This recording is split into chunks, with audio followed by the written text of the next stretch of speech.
BGN ungkap ada pihak manfaatkan dapur MBG jadi ladang bisnis.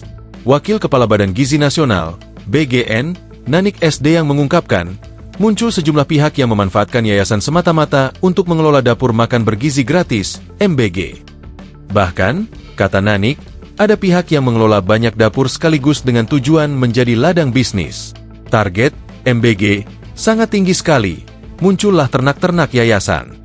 Banyak orang memiliki lebih dari satu dapur, ungkap Nanik dalam workshop bertajuk Penguatan Strategi Komunikasi dan Implementasi Kehumasan, dikutip dari keterangan pers, Sabtu, 7 Maret 2026. Dalam beberapa kasus, kata Nanik, pengelolaan dapur lebih berorientasi pada keuntungan sehingga aspek fasilitas dan standar operasional kurang diperhatikan.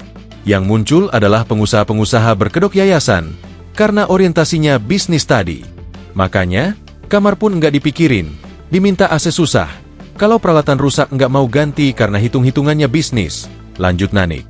Nanik menegaskan bahwa BGN tidak akan tinggal diam dan akan terus melakukan evaluasi terhadap seluruh mitra penyelenggara program ini.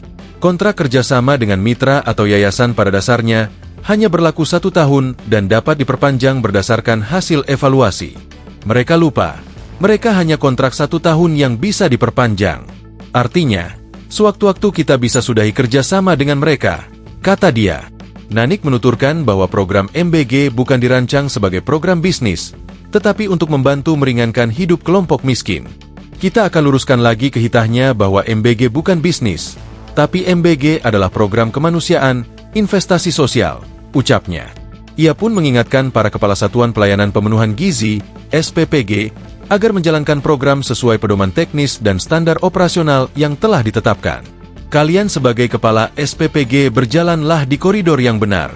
Jalankan juknis, jalankan SOP, tegas Nanik. Wakil Kepala BGN Sony Sonjaya mengatakan SPPG atau Dapur Penyedia Program MBG harus memiliki media sosial untuk berkomunikasi dengan masyarakat.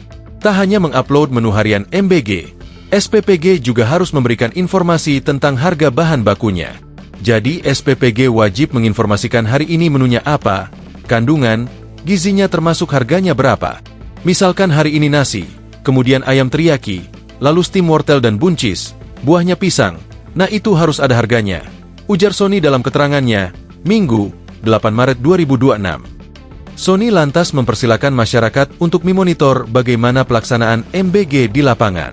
Dia meminta masyarakat menyesuaikan wujud MBG dengan harga yang memang betul-betul real dan fakta. Misalkan pisang. Pisang itu berapa? Misalkan Rp1.500 satu biji pisang ya. 1. Ucapnya.